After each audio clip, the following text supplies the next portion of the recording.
My husband kissed his work wife at midnight on New Year's Eve and told me he thought it was me. I didn't argue.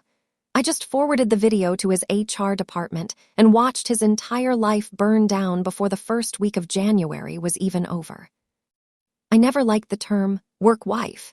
It implies an intimacy that shouldn't exist outside of a marriage, a blurred line that people like to dance around while pretending it's just professional camaraderie. My husband, Ryan, loved the term. He used it constantly when talking about Sarah. Sarah was 24, fresh out of college, and apparently the only person at his firm who understood how to format a spreadsheet or listen to his jokes. Ryan is 30. We have been married for 5 years, and for the first 4, I thought we were bulletproof.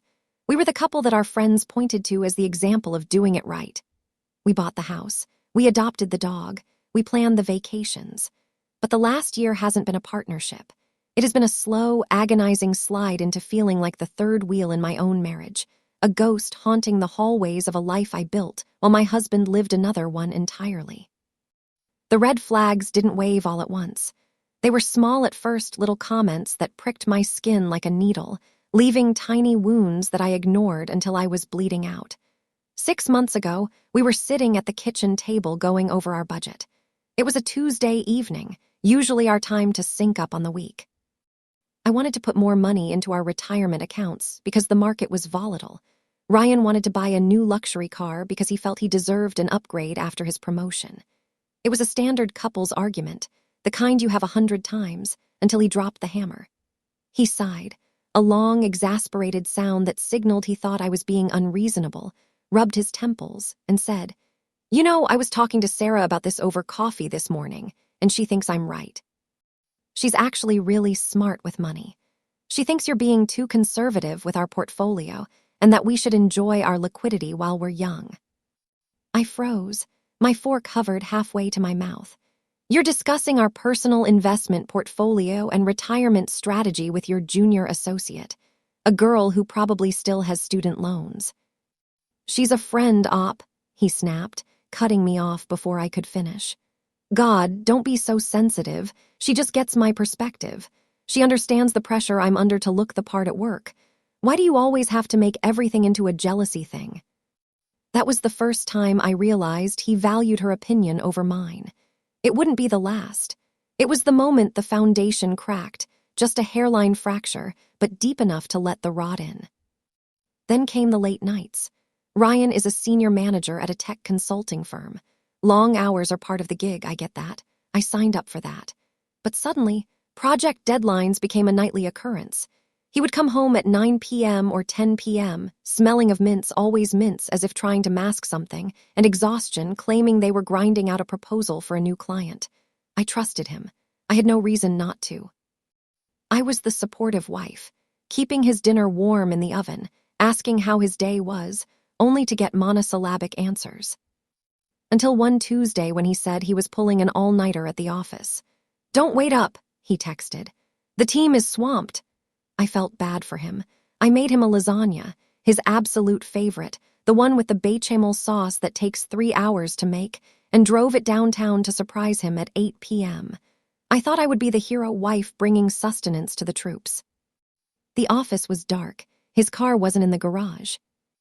I pulled up the Find My app on our shared family plan. We had shared locations for safety for years. He usually never turned it off. His dot wasn't at the office. It was at a trendy bistro 4 blocks away, a place known for its dimly lit corners and expensive wine list. I drove there. My heart was hammering in my chest, a physical pain that spread to my fingertips. I walked up to the window, staying in the shadows. I saw them, Ryan and Sarah. They weren't working. There were no laptops. There were no papers. There were glasses of red wine. They were leaning across the table, heads close together, laughing. It wasn't the laugh of colleagues blowing off steam. It was the intimate, soft laughter of 2 people who are the only ones in the room. I went home. I put the lasagna in the trash. When he walked in at midnight, claiming he had been staring at a monitor for 6 hours and his eyes hurt, I asked him how the bistro was. He didn't even flinch. He didn't stutter. He turned it around on me instantly, weaponizing my concern. It was a working dinner. We had to discuss client strategy away from the office ears because of confidentiality. "You're tracking me?" That is psycho behavior, op. You are being crazy and insecure. I can't believe you don't trust me after everything I do for us. He made me feel small. He made me feel like the villain for catching him in a lie. I apologized. I actually apologized to him for checking to see if he was safe. That is what gaslighting does to you. It makes you question the ground you stand on until you're grateful they let you stand there at all. The final straw before the holidays was the lunch incident. I had a day off, so I decided to try one more time to be the fun wife. I went and meet him for lunch in his building's cafeteria. I didn't call ahead. I wanted to be spontaneous. I walked in with a smile on my face, scanning the room for him. I found him. He was sitting at a corner table with Sarah. They were eating off each other's plates. Not sharing an appetizer, she was literally forking a piece of chicken from her salad and feeding it to him. He took it from her fork with his mouth. I walked over. Am I interrupting? Ryan jumped like he had been electrocuted. Sarah just smiled. That tight, condescending smile of a woman who knows she's winning. A woman who knows she has something you don't.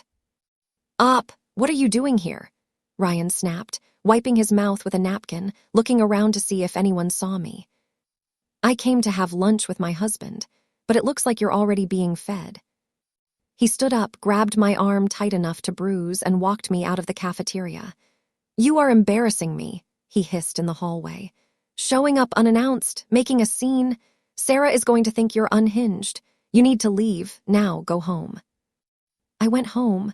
I cried for 3 hours. And then I decided to stop crying and start watching. I realized that the man I married was gone, replaced by this stranger who looked at me with contempt and looked at a 24-year-old with adoration. New Year's Eve was supposed to be the reset. We were going to a massive party hosted by one of his college friends at a luxury hotel ballroom. It was a black tie event. I spent a fortune on a dress. It was a stunning floor-length gown in deep, vibrant crimson red. It was backless, fitted, and bold. I wanted to stand out. I wanted to remind him who his wife was. I wanted to be the woman in red that everyone looked at. I did my hair up, wore the diamond earrings he gave me for our first anniversary, back when he actually tried, and put on my highest heels. When we got to the party, Ryan barely looked at me. You look nice, he muttered, scanning the room over my shoulder. His eyes weren't looking for friends, they were looking for her, and then they lit up. Sarah was there. Of course she was. She was wearing a shimmering, metallic silver dress that looked like disco ball material. It was short, tight, and completely different from my red gown. They looked nothing alike. In a dark room, in a bright room, underwater, you could not confuse the two women. I was fire, she was ice. The night was a blur of Ryan disappearing to get drinks and coming back 40 minutes later empty-handed.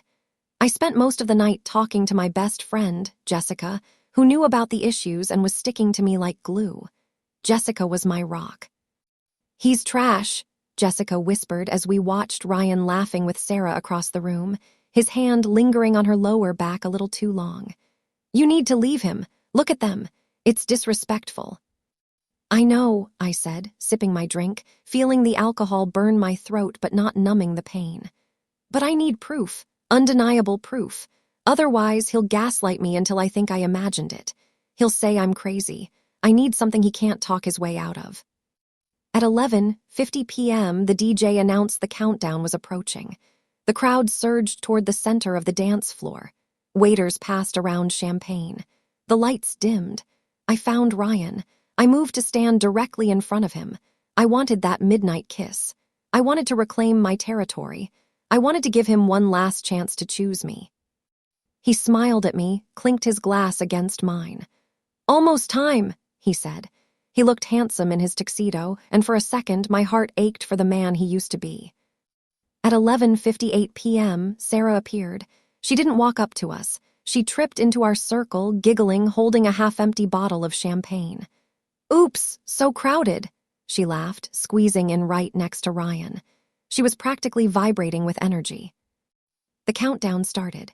The giant screens on the wall flashed the numbers. 10, the crowd screamed. I looked at Ryan. He was looking at Sarah. His eyes were locked on her face. 9. Sarah looked back at him. She bit her lip. There was a magnetic pull between them that I could physically feel pushing me away. 8.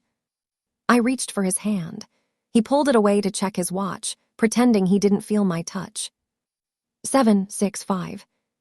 The energy in the room was electric. My heart was pounding, but not with excitement. With dread. I knew. Deep down, I knew what was about to happen. 4, 3, 2. I stepped forward, tilting my head up, ready for the kiss that a husband gives his wife. I closed my eyes, hopping. 1. Happy New Year. The balloons dropped. The confetti cannons fired. The noise was deafening.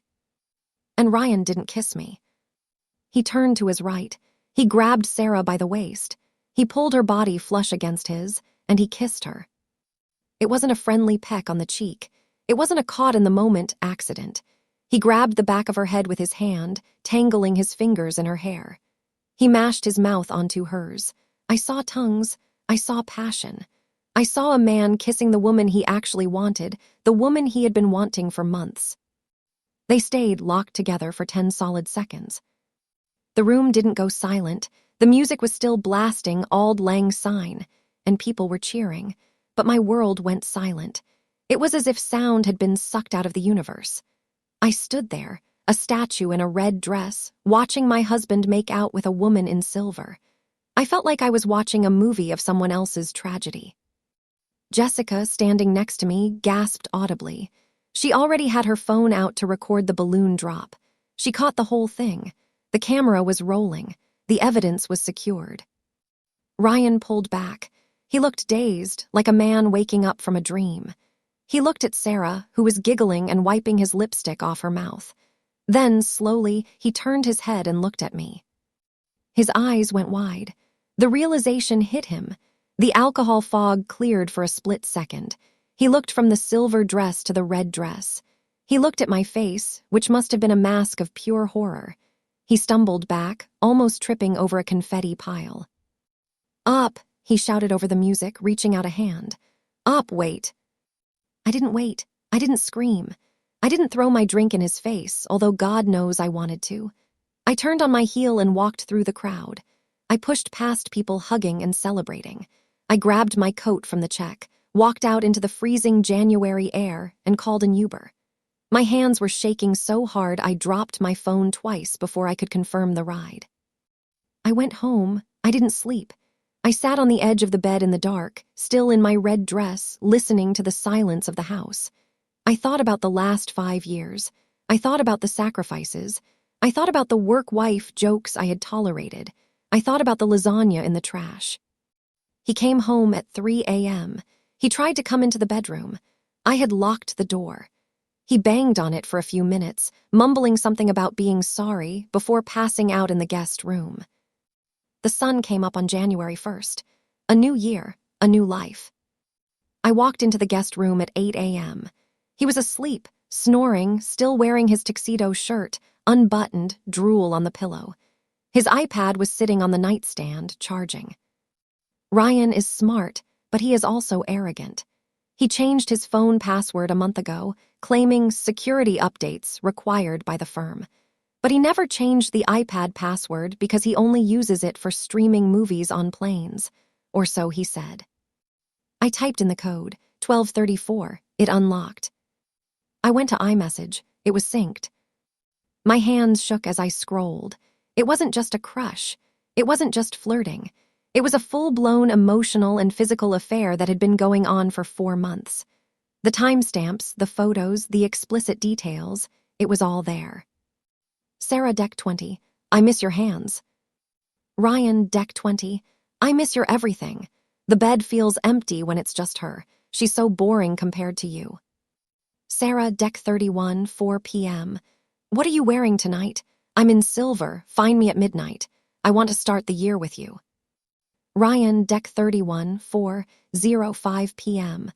I'll find you. I don't care who sees. I'm tired of hiding. Maybe 2026 is the year we finally make this real. I don't care who sees. I took photos of everything with my phone. Hundreds of photos, texts. Nudes sent from the office bathroom. Plans to meet up during work hours.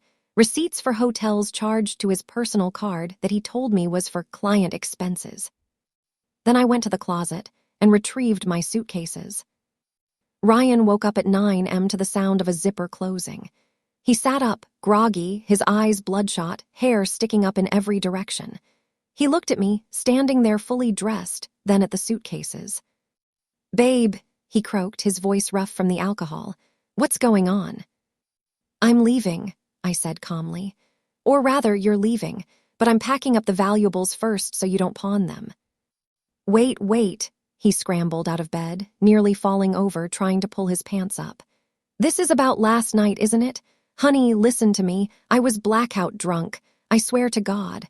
The lights were flashing, the confetti. I was confused." "Confused?" I asked, raising an eyebrow. "Yes, I saw a dress, and in my drunken stupor, I thought it was you. I grabbed the person next to me because I wanted to kiss my wife. As soon as I realized it wasn't you, I stopped. I didn't know who I was kissing. It was a mistake." I pointed to the pile of clothes on the floor. Specifically, the red dress I had worn, which was pooled like blood on the carpet. "Ryan," I said, my voice dead flat. "I was wearing bright crimson red, a ball gown. Sarah was wearing a short, metallic silver cocktail dress. She looked like a baked potato wrapped in foil. I looked like a fire engine. You weren't confused." "I was wasted," he pleaded, reaching for me. "You know how I get." I stepped back. "You weren't confused, Ryan. You were comfortable. You texted her at 4 p.m. yesterday saying you would find her at midnight because you were tired of hiding." I read the texts. His face went pale. He looked at the iPad on the nightstand. The realization that his digital fortress had been breached washed over him. You invaded my privacy," he whispered, trying to turn the anger on me. "You went through my device without permission." "You invaded our marriage with your subordinate," I countered. Get out of my house." "It's our house," he sneered, the nice guy mask slipping completely now. "You can't kick me out." "Not for long," I said. "We live in an at-fault state, Ryan, and we have a prenup with an infidelity clause. Remember, your dad insisted on it because he thought I was the gold digger. Irony is funny that way. If you cheat, you forfeit your share of the equity, and I have proof." He refused to leave, so I called my brother, who is 64, works construction, and has been waiting for an excuse to have a talk with Ryan for years. My brother came over and sat on the couch cracking his knuckles until Ryan packed a bag and left to go stay at a hotel. January 2nd was a business day. I took the day off work. I went to the best divorce lawyer in the city, a woman known as the Shark. I showed her the video Jessica recorded. It was high definition. You could see Ryan looking at Sarah, smiling and leaning in. You could see me standing right there. You could see the intent. "This is gold," the lawyer said, leaning back in her chair. "With the prenup clause, proving adultery means the division of assets shifts significantly in your favor. And this video, plus the texts, he's cooked. We're going to take him for everything." But I wasn't done. A divorce settles the past. I wanted to nuke his future. Ryan loved his job. He loved the status. He loved the power. And he especially loved the power he held over Sarah. He was a senior manager. She was a junior associate. That is a direct reporting line. Most companies have strict policies about this.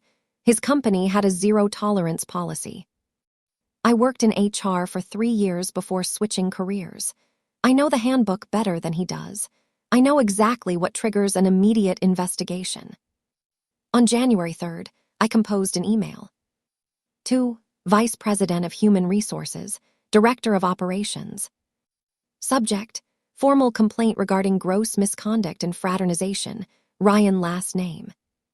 Dear HR team, I am writing to formally report a violation of the company's code of conduct regarding relationships between management and subordinates. Attached, you will find video evidence of Senior Manager Ryan engaging in intimate physical contact with Junior Associate Sarah at a public company gathering on December 31st. Additionally, attached are PDF exports of communication between the two parties dated from September through December. Utilizing company devices, iPad serial XXXX, to coordinate meetups during business hours, and discuss internal confidential projects while engaged in an illicit relationship. This relationship was undisclosed, and given the power dynamic, represents a significant liability to the firm regarding potential sexual harassment claims and favoritism. Furthermore, please review the attached receipts indicating the use of the corporate credit card for personal hotel stays. Regards. Up. I attached the video. I attached the screenshots where they talked about using the company travel budget to book a strategy session hotel room in November. I attached the photos sent during work hours. I hit send. I sat back and drank my coffee. It was the best cup of coffee I had ever tasted. On January 4th, Ryan's phone started blowing up. He called me 10 times. I didn't answer. He texted me, "What did you do?" HR just called me into a meeting. They suspended my access. I sent him a single emoji, the chili pepper he used for Sarah. On January 5th, the hammer dropped. Ryan was fired for gross misconduct because he used the company credit card for one of their hotel stays, which I found in the text receipts. They withheld his severance and threatened legal action for embezzlement if he didn't pay it back immediately. He lost his stock options. He lost his reputation in the industry. Sarah was fired for policy violations and misuse of company time. Because they were fired for cause, they were ineligible for unemployment benefits in our state. The fallout was spectacular. Ryan lost his 6-figure salary. Without his income, he couldn't afford a lawyer to fight the prenup. He had to settle. I kept the house. I kept 70% of our joint savings. I kept the dog. He walked away with his clothes and his car, which he is now struggling to make payments on. He is currently living in his parents' basement, the very people who insisted on the prenup that destroyed him. And the love affair, the soulmate connection, the work-wife bond. Sarah dumped him 3 days after they were fired. Apparently, an unemployed 30-year-old man living with his parents facing a massive divorce settlement wasn't as attractive as the high-powered senior manager who bought her expensive dinners on the company dime. She blocked him on everything and moved back to her hometown.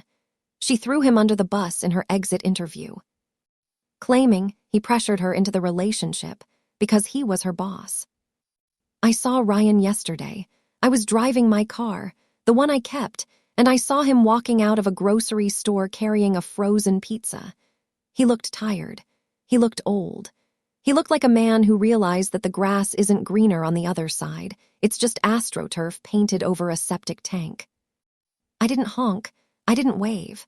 I just adjusted my rearview mirror and drove into 2026. I am starting this year single, rich, and free. I have the house. I have my dignity. And I have the satisfaction of knowing that when he kissed her at midnight, he wasn't just sealing his lips. He was sealing his fate. Happy New Year, Ryan. Hope the kiss was worth it. If you have made it this far and want to see more videos like this, then kindly subscribe and turn on notifications so you may never miss another story like this.